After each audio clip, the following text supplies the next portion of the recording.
शिल्लगाव गटामध्ये भाजपाचा कसा प्रभाव राहील? सीट निवडून येईल का? 100% भारतीय जनता पार्टीचे जे सविता संतोष जाधव आहे आणि खाली पंचायत समितीला दोन्ही जे उमेदवार महेंद्र गंडे व दुसरे आमचे उमेदवार भागीनाथ जाधव हे दोघं 100% निवडून येणार. त्यात गलांडे पाटील यांचे आमदार साहेब यांनी कुत्रा म्हणून असा उल्लेख केलाय आणि बापाचा फोटो बॅनरवर लावल्याचा आरोप होता.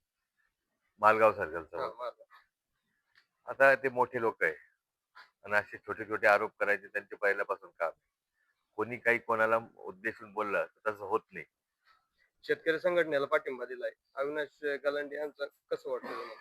100% अविनाश पाटील पण निवडून येणार आहे आणि सविता संतोष जाधव पण निवडून येणार आहे. अविनाश पाटील जवळपास 5,000 मताच्या आधिक्याने निवडून येणार. अतुल सावे व चंद्रशेखर बावनकुळे यांची सभा लागली होती वायगावमध्ये. त्यात भाजप पदाधिकाऱ्यांनी 53 गावाच्या कंकापूरमध्ये मतदारसंघामध्ये वर्ग करण्याची मागणी केली होती. याबद्दल आता ही लोकांची मागणी असली तरी हे तुम्हाला माहिती आहे, डिलिशन मतदार स्थापन हे निवडणूक आयोगाचं काम असतं.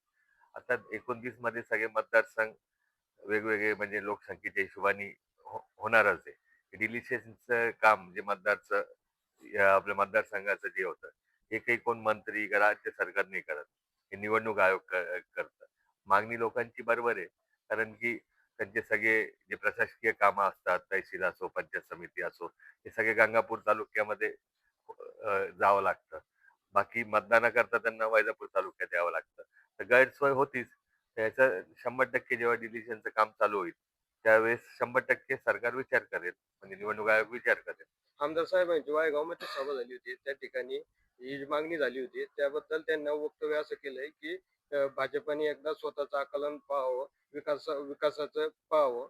तर याबद्दल काय वाटतं तुम्हाला? आता आपल्याला माहित आहे विकास जे केलं भारतीय जनता पार्टी, आता मोठा पक्ष कोण आहे? भारतीय जनता पार्टी आहे. जे शिवसेना आहे म्हणजे शिंदे सेना आहे ते मित्र पक्ष आहे. सगळं निधी केंद्रात कोण पंतप्रधान आहे? मोदी साहेब आहे. इथे कोण आहे? देवेंद्र फडणवीस साहेब आहे. आकलन त्यांनीच करावं. काही विकास भारतीय जनता पार्टीमुळे होऊ लागला. लोकांना शिंदे सेनेवर विश्वास नाही, भारतीय जनता पार्टीवर विश्वास. जे बद्रीनाथ चव्हाण आहे यांच्या गावात भ्रष्टाचाराचे आरोप झालेले आहे. तर याबद्दल बघा, शिवसेनेचा कमकुवत बाब आहे का? मी कोणावर आरोप प्रत्यारोप करण्याची माझी पहिल्यापासून सवय नाही. आमच्या उमेदवारांनी जे तुम्ही काम तुम्ही केलेले, नेवरगावच्या सभेमध्ये सांगितलं होतं की शिवसेनेच्या रक्तात गद्दारी आहे. मी असं म्हणजे नेवरगाव सभेत बोललो होतो का त्यांनी गद्दारी केली, त्यांना त्यांच्या रक्तातच गद्दारी असं बोललो होतो मी. बाकी मी आरोप कोणी भ्रष्टाचार केला कोणी काय केलं हे नाही.